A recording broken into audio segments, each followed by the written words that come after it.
A millionaire CEO needs a fake girlfriend to impress his ex, but he never expected he'd fall in love.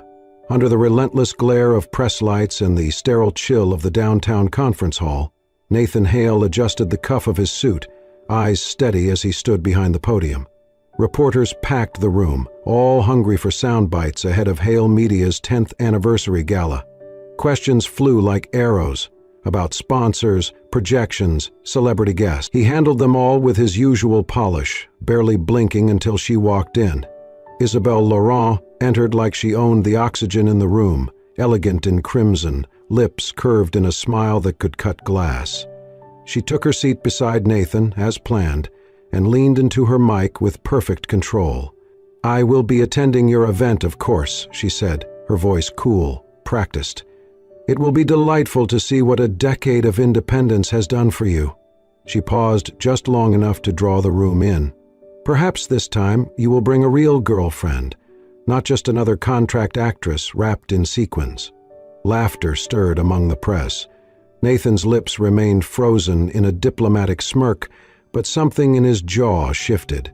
Isabel knew where to strike, and she always struck cleanly. After the press event, Nathan stood alone at the edge of the stage, watching Isabel glide away into the hall's shadows. His assistant Joel approached quietly, voice low. "She is baiting you again." "She always does," Nathan muttered. "This time she will not win." That afternoon, Nathan found himself driving aimlessly through the city, tension still coiled tight in his chest. He needed air, space, something real. Without thinking, he turned onto a quiet side street in West Los Angeles, where aging sycamores arched overhead and buildings hadn't yet surrendered to glass and steel. He parked in front of an old ballet studio. The windows were coated in dust, the gold-lettered signage cracked and peeling, yet something stirred inside. He approached, drawn by movement behind the foggy glass. Inside, a woman in gray sweats was scrubbing the mirror with a cloth, her posture weary but poised. Then, suddenly, she paused, stood tall, and lifted her arms with quiet grace. In that fleeting moment, she was no longer cleaning, she was dancing. Nathan stood motionless, watching. Her back arched, one foot brushed forward in a classic line, and for a few seconds she seemed to forget the world. Then, just as quickly, she stopped, dropped her arms, and resumed scrubbing. He stepped inside. A bell chimed overhead. The woman flinched. "We're closed," she said without turning. "I am not here for a class," Nathan replied. She glanced over her shoulder, eyes wary. Her hair was pulled into a loose knot and her face was tired but striking, carved by something stronger than time. Resilience. "You were watching me?" "Not on purpose," Nathan said honestly. "But I could not look away," she frowned. "That is not as charming as you think," he offered a smile. "I am not trying to be charming, I am trying to make you an offer." Her arms crossed defensively. "I do not do private performances." "I do not want a performance," Nathan said, "at least not that kind." "Then what do you want?" "I need a girlfriend." Her eyebrow arched. "Excuse me?" "For one night," he explained. "Public, at a gala, a statement." She blinked at him. "Why not just hire a model?" "I could," he said, "but they are all rehearsed. You are something else." She huffed a laugh, skeptical. "You do not even know my name." "That is easily fixed." He stepped forward and extended his hand. "Nathan Hale." She looked at his hand, then back at his face. "Ava." "Ava," he repeated. "I saw how you carried yourself. I know a presence when I see one. That is what I need. I am not looking to be someone's prop." "I do not need a prop. I need someone who can make them believe I am in love." "And you think I can fake that?" "I think," Nathan said quietly, "you have lived through enough to understand what love should look like." Ava's expression didn't change, but something flickered behind her eyes. "What's in it for me?" she asked after a beat. "You name the terms, payment, wardrobe, everything." "No kissing," she said. Nathan chuckled softly. "Not unless you change your mind." "That will not happen." He stepped closer, his voice quiet but steady. "I do not want someone to just stand next to me. I want someone who will make them believe I chose you because I could not help it. I want them to feel what I wish I had felt a long time ago. Can you do that?" For a long moment, Ava said nothing. Then, slowly, she nodded. And just like that, a performance began. One neither of them expected to feel so real. It was well past midnight when Nathan found himself scrolling through his phone, ignoring unread emails and corporate reports. Instead, his screen was filled with ballet clips, blurry performances, quiet rehearsals, and in nearly all of them, there was Ava. Her movements were precise, fluid, her presence magnetic. One solo clip caught his breath. She danced like she had swallowed fire and tamed it. But for nearly 3 years, she had vanished from the ballet world. Curious, Nathan searched deeper. The headlines were harsh. City ballet prodigy, suspended after accusations, rock company. Whispers and winks, the Ava Lane scandal. And most damaging, seduction or strategy. Rising star linked to reporter in PR firestorm. He opened the article. A photo showed Ava at a dinner, leaning toward a man in a tuxedo, her hand lightly on his arm, her expression unreadable. The media labeled it seduction, but Nathan saw something else. Fatigue, perhaps desperation. The article portrayed her as manipulative, suggesting she fabricated harassment claims for attention. It accused her of using the spotlight for gain, of being just another scandal chaser, but Nathan felt none of that. He saw a survivor. The next morning he found her on the rooftop. Ava was stretching by the railing, Los Angeles glittering behind her. She looked over as he approached, her gaze steady but tired. "You Googled me," she said. "I did," Nathan replied. "I needed to understand." She turned back toward the skyline. "Do you?" "Not entirely," he admitted, "but maybe you can help me." Ava sat on the platform, her voice low and even. "I was 23. I had lead roles, people noticed. That made me vulnerable." She paused. "The artistic director gave me the lead in the season closer. 2 weeks later, he trapped me in a dressing room and made it clear he expected more." Nathan stayed silent, jaw tight. "I reported it. They reviewed it, internally. Then they suspended me. Said I was disrupting morale." She looked down at her hands. "I was young, scared. A reporter contacted me. I hoped someone would believe me. We met at a fundraiser. Someone snapped a photo. The next day the narrative flipped. I was the one using him for press." Her voice caught. "After that I was toxic. Sponsors dropped out. Dancers avoided me. I did not quit dance. It quit me." "You survived," Nathan said. "I worked odd jobs, cleaned floors, tried to forget what it felt like to want something so badly it hurt." Nathan sat beside her. "You were not naive. You were brave. I believed the truth mattered." "It still does." Ava turned to look at him. "Why do you care?" "Because when I met you, I saw someone who used to believe in something. I have a gala coming up. Everyone will be watching. I want them to see you. They'll just see scandal. Then I'll help them remember something else. Your grace." "Not their gossip." Ava stood, her movement slow but elegant. The wind stirred her hair. "And you think they'll listen to you?" "I think they will if they see what I see." She looked away, adjusting her shoe.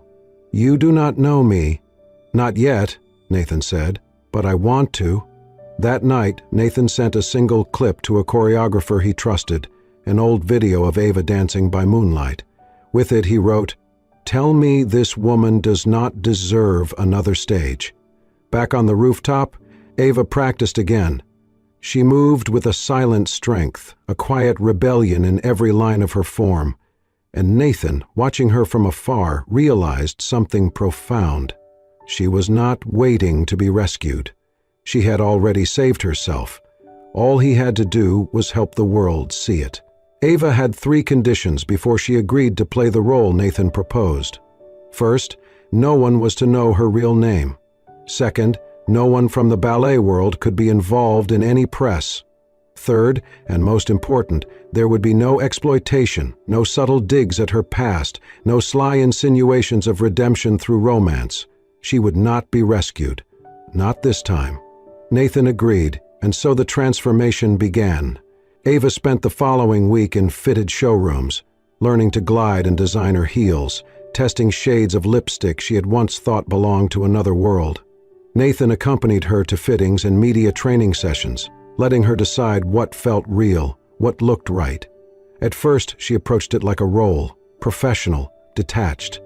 But over time, something shifted. She would reach up to straighten his tie just before a photo, smoothing the knot with a quiet precision. She never said anything while doing it, never looked at him, but Nathan noticed. It was not performative. It was caring, simple, intimate in a way that felt strangely honest. In private, Ava sat by the rooftop window, scribbling notes on a yellow legal pad. It was supposed to be the fabricated story of how Nathan and Ava met, how they fell in love during a charity gala in Rome, but her pages were scattered with strange detours. Why did you leave architecture school? Do you ever miss quiet mornings? Was your father kind? Nathan found the pages once, left on the bench outside the studio. He read them silently. When Ava returned, she froze.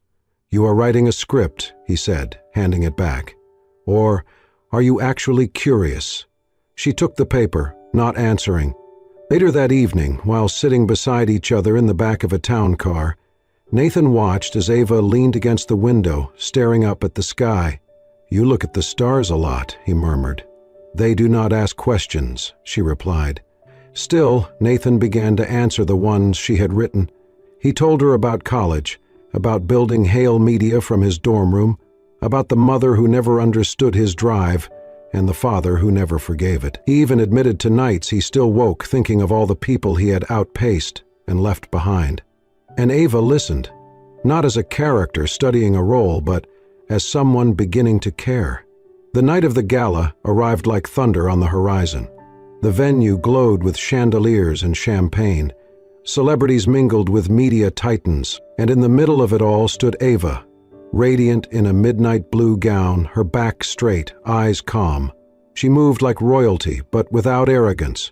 Her poise was natural, not rehearsed. She was a mystery people leaned toward. Nathan could not take his eyes off her. When they entered the ballroom, a murmur rippled through the crowd. Cameras turned, reporters leaned in, and somewhere near the bar, Isabelle Laurent narrowed her gaze. She had come prepared to mock Nathan's newest PR romance. She had not expected Ava Lane. They met later in a hallway outside the main ballroom. "Of all the names you could have dusted off," Isabelle said with a tight smile swirling her wine, "you chose her?" Nathan said nothing. "She is a disaster waiting to happen," Isabelle continued. "You remember what she did to herself, do not you? One whisper to the right journalist, one photo in the wrong hands, and boom, she is a headline. And you, my dear, are collateral." "She did not do anything but speak the truth," Nathan said, voice low. Isabelle raised an eyebrow. "You do realize she seduced a reporter, right? I was in the room when they pulled the article. It was damage control." Nathan stepped closer. "You were in the room when they buried her, not when they heard her story." Isabelle studied him, something flickering in her expression. "You are serious about her?" "I am serious about not letting another woman be destroyed for someone else's comfort," Nathan said. "And Ava Lane is stronger than you ever gave her credit for." Isabel's smirk faltered just for a second. "You are going to regret this." Nathan's gaze was steady. "Only if I do not stand by her." Back inside, Ava stood beneath a skylight, her face lit in golden tones. As Nathan walked back to her, she looked up, just slightly, like she always did, toward the stars. And in that moment, Nathan realized she was not acting anymore, and neither was he. The elevator chimed softly as Nathan guided Ava toward the rooftop of Hale Media's headquarters. It was late, past midnight, and the city below was a sea of glittering lights and distant sirens. Ava had never been up this high, not since she'd left the stage. There was something sacred about the silence between them as they stepped onto the rooftop. But what caught her breath wasn't the view. In the far corner of the rooftop, under a string of hanging lights and the open sky, stood a platform, small, square, made of smooth, polished wood. On its edge leaned a tall mirror, clean and framed in brass, and beside it, on a folded velvet cloth, sat a pair of pale pink point shoes. Her shoes. Ava froze. "I found out the studio where you used to rehearse had closed," Nathan said softly. "So I built this." She turned to look at him, emotions tangled in her chest. "Why?" "Because I see you," he said, "not as a headline, not as someone who survived something ugly, but as someone who creates something beautiful. You're not a victim, Ava, you're an artist." The wind stirred her hair, and for a long moment neither of them spoke. Ava walked toward the platform slowly, almost reverently. She knelt beside the shoes, her fingers brushing the ribbons. "These are mine," she whispered. "How did you?" "I asked around." "Quietly. Your old wardrobe mistress had them stored in a box." Ava sat on the edge of the wooden platform and lifted one shoe to her lap. She ran her hands over the frayed satin, the faint scuffs on the toes. The sight of them opened something in her she hadn't dared to feel in years, and then, without a word, she slipped one on. It took her 10 minutes to stretch, to remember how to point, how to rise gently to demi-point without shaking.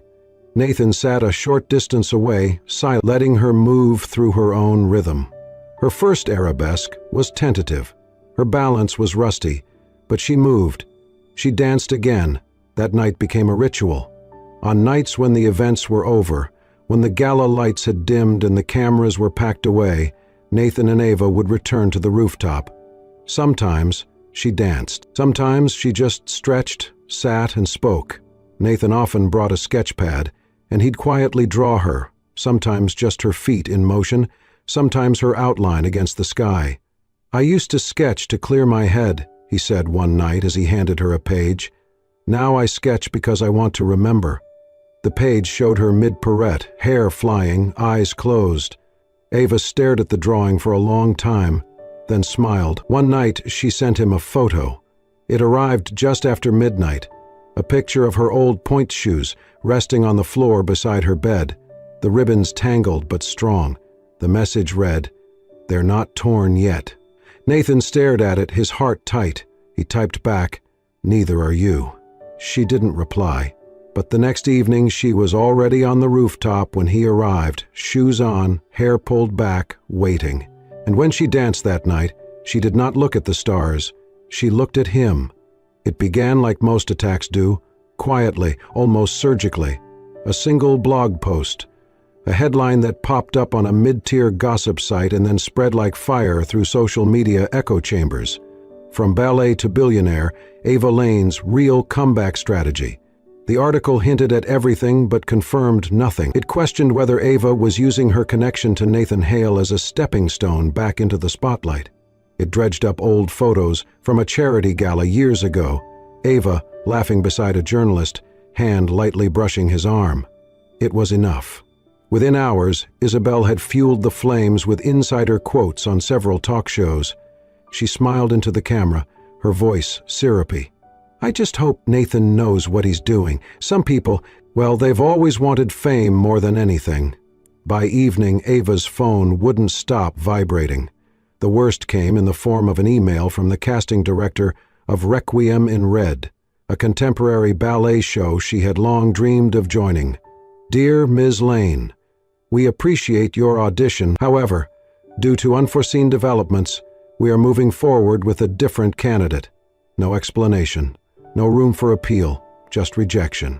That night, Ava didn't answer Nathan's texts. She climbed to the rooftop alone. The city below buzzed with indifference, headlights flickering like stars too far to matter. She paced the small wooden platform Nathan had built, the only space where she felt like herself. She stood before the mirror he had placed weeks ago, its brass frame soft under moonlight. Her reflection stared back, poised, broken, furious. Without thinking, she picked up a small ceramic paperweight from the edge of the platform and hurled it. The glass cracked in a jagged line across the middle, spidering outward. Moments later, she fell to her knees, sobbing. When Nathan arrived minutes later, he found her still there, head bowed, fingers curled against the wood, breath catching in her throat like a song that refused to come out. "I can't do this," she whispered when she heard him. He knelt beside her. "Yes, you can." She shook her head.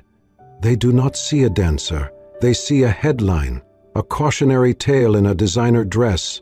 Every time I step forward, they pull me back into a version of me that never even existed." Nathan touched her arm gently. "Then stop dancing for them." She looked at him, confused. "Dance for you?" he said softly, Dance because you need to, because it heals you. And if you can't dance for yourself yet, then dance for me." She collapsed into him and he held her close, her tears soaking into his shirt, neither of them saying another word for what felt like forever. The next morning, Nathan made a move that would change everything. He canceled his afternoon meetings, called his media team, and by noon a press release went live on every major outlet. Nathan Hale, the man who rarely spoke about his personal life, stood before a wall of cameras and microphones. "You all know who I am," he began. "What you may not know is who she is." He paused, letting the silence stretch, the tension hang. "Ava Lane is not a scandal. She's not a second chance I'm offering her. She is the one offering me a second chance to be more than a CEO who sells stories. She is talent, she is strength, and she is someone I admire beyond reason," he continued, his voice unwavering. "I did not fall for her because of a calculated image. I fell because she stood when others told her to kneel. I fell because even after everything, she still dares to dance." A hush fell over the room. That same evening, Hale Media uploaded the first teaser for its newest documentary project, Last Dance. There were no fancy graphics, no interviews, just black and white footage from the rooftop. Ava lacing her shoes. Ava stretching in silence. Ava falling, then getting back up.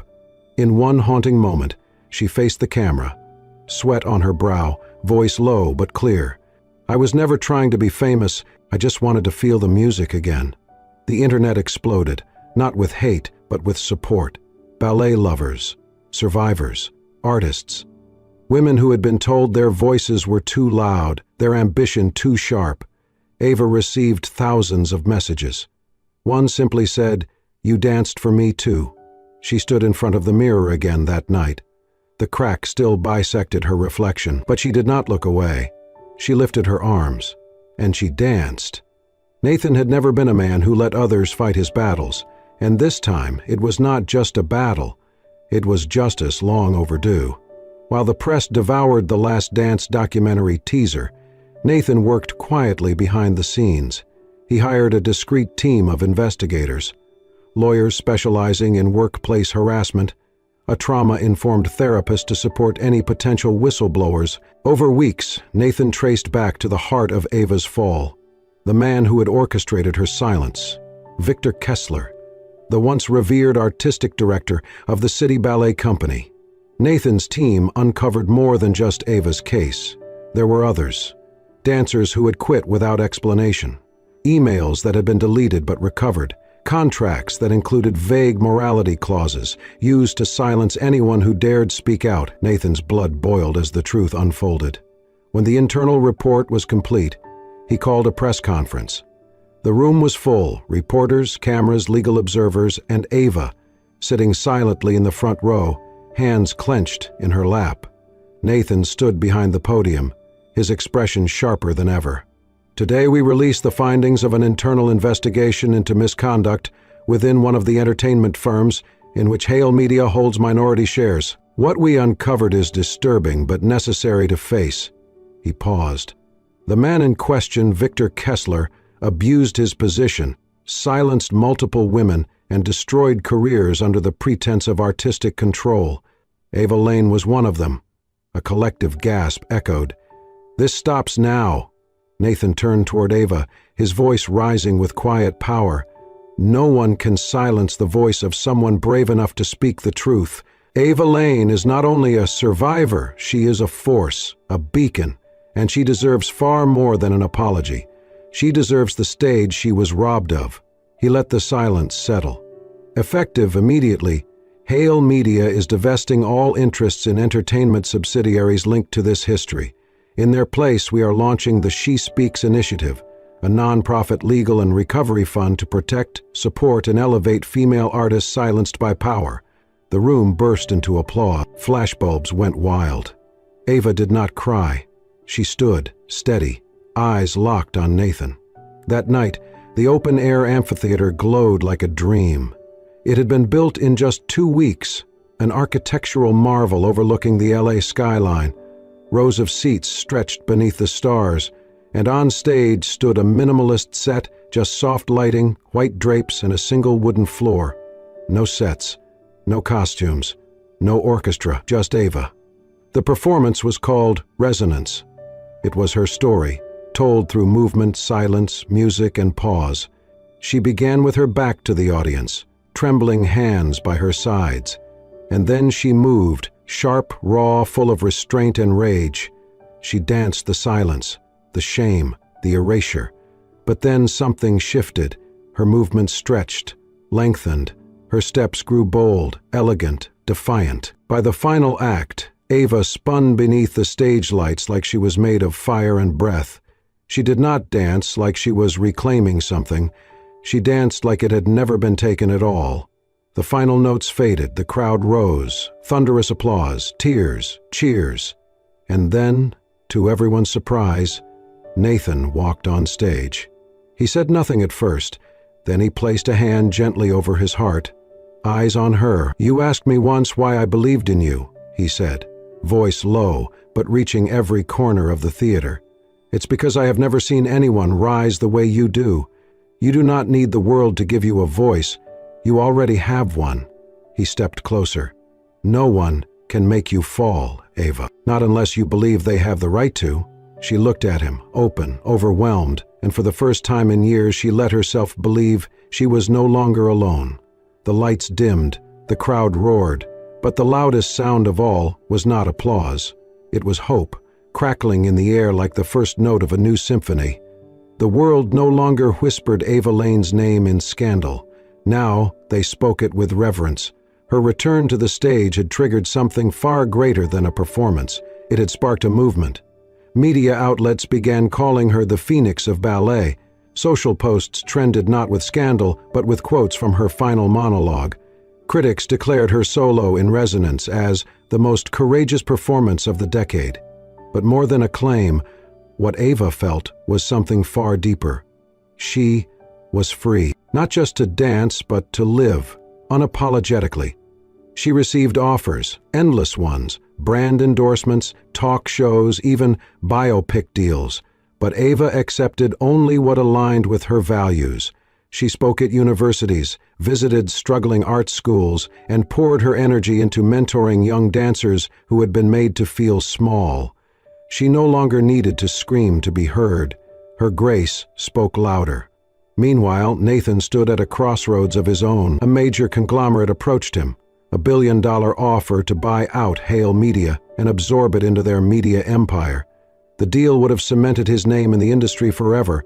The company's board leaned in. His advisors urged him to sign. But he did not. Instead, on a quiet Wednesday morning, Nathan called a press conference of his own. "I will not be accepting the acquisition offer," he said simply. Gasps filled the room. Hale Media has never just been about profits. We believe in stories that matter, voices that have been ignored, talent that deserves to be nurtured, not consumed. He paused, glancing at the back of the room where Ava stood, arms crossed, silent, proud. "To that end, we are announcing the creation of a new space, the Ava Lane Institute for Performing Arts." The crowd erupted. Ava's mouth parted in disbelief. Nathan continued, "It will be a sanctuary for dancers, musicians, writers, anyone who has ever been told you're too much or you're not enough. It will be a place where your art is safe, where your truth is honored." That night, after the applause, after the questions, after the lights dimmed, Ava found him alone in the rooftop studio, their sanctuary. The mirror had been repaired. Her shoes were in their usual place. The sky stretched above them, dark and vast and infinite. She walked toward him, not as a performer, not as a survivor, but simply as Ava. "You turned down $1 billion deal," she said quietly. Nathan nodded. "For me." He looked at her, stepping closer, his voice low and steady. "No," he said, "not for you." She blinked, heart twisting. "I chose this," he continued. "I chose every second of this life, of this fight, of this truth. Not because I had to, but because I could not imagine any other life. I did not give anything up. I chose everything because of you." He reached out, brushing her hair behind her ear, fingers lingering against her skin. "Because you remind me who I want to be." Ava did not respond with words. She didn't need to. Instead, she stepped into his arms, where her heart had already decided to live, and the city continued to shine below them, quiet, eternal, and full of promise. A year later, the rooftop no longer bore the quiet of broken mirrors and whispered doubts. Now, it echoed with the laughter of children. What once had been a private sanctuary for pain and healing had transformed into something beautiful, an open-air rooftop stage, lined with fairy lights and wooden benches overlooking the Los Angeles skyline. Ava and Nathan had turned it into a training ground for young dancers, many of whom had once believed stages were not meant for them. Tonight was the first official performance of the Ava Lane Institute for Performing Arts, and while the crowd was small, just a handful of parents, friends, and a few invited guests, it felt monumental. Ava stood at the edge of the stage, watching as a group of tiny dancers in flowing white performed the closing piece. Their movements were imperfect, but fearless. She saw herself in them, not the polished ballerina she had once been, but the girl who danced in her bedroom to escape a world that tried to silence her. The music swelled, then faded. The final note held in the air like a breath, and the children bowed. Applause followed. Parents cheered, a few wiping tears. And then from the shadows near the back, Nathan stepped forward. He wore a tailored black suit, simple and elegant, but his eyes, those eyes were soft, unsure, like a man about to take the biggest leap of his life. He climbed the small wooden steps to the stage, something hidden behind his back. Ava tilted her head, curious, unsure what he was doing. The children scattered gently, giving him space. Then he took a deep breath and held out a small velvet box. Everything else, the wind, the lights, the city noise, seemed to disappear. Nathan's voice was steady, but his heart was not. "You once told me," he began, "that you didn't need anyone to lift you, that you learned long ago how to rise on your own." Ava's breath caught. The memory was so vivid, her defiant words from a lifetime ago, on this very rooftop. Nathan continued, his voice thick with emotion. "I never wanted to be the man who took your strength from you. I only ever wanted to be the one who stood beneath you, arms open, always ready to catch you if you fell." He opened the box. Inside was a ring, delicate but powerful, just like her. A tiny golden dancer curved into the band, her arms raised as if taking flight. "If you'll let me," Nathan said, "I want to spend every day cheering for you, holding your hand when you're tired, standing still when you need space, and lifting you if and only if you want me to." Ava blinked, tears gathering before she could stop them. "And when you leap," he whispered, "I want to be the one lucky enough to be standing right below." For a moment, no one spoke. Then Ava stepped forward, one hand pressed to her heart. She did not speak. She only nodded, once, twice, and then burst into tears. Nathan laughed through his own, slipping the ring onto her finger as the children clapped again, not quite understanding what they were witnessing, but sensing the magic of it all. Later that night, after everyone had left and the lights had dimmed, Ava and Nathan stood at the edge of the rooftop, looking out at the city they had learned to call home. The wind danced around them, carrying the scent of jasmine and promise. Nathan wrapped an arm around her waist, and Ava leaned into him. Her hand, now adorned with the ring, fit perfectly inside his. They stood there for a long time, watching the traffic, the lights and the quiet lives unfolding far below. Then Ava stepped back. With a smile that only he ever got to see, she raised her arms, and under the moonlight, on the stage that once saved her, she spun. A single, perfect pirouette, and when she stopped, she landed not alone, but in the arms of the man she had once thought was nothing more than a performance. They kissed, not like a grand finale, but like a beginning, and the rooftop, once a place of silence, became the highest point of a love story that was never meant to be pretend. If this story stirred your heart, reminded you of the quiet power of resilience, or made you believe in love that grows from truth, not perfection, then we invite you to stay with us for more. At Soul Stirring Stories, we believe in tales that don't just entertain, but heal. Stories where strength wears ballet shoes, where love grows in rooftop studios, and where redemption is always possible. If you felt something real today, click subscribe, give us a like, and turn on the bell so you never miss a moment of soul-deep storytelling. This is more than just a story. It's a reminder you are not alone. Your voice matters, and your next chapter might just be your bravest yet. Thank you for watching. We'll see you in the next story.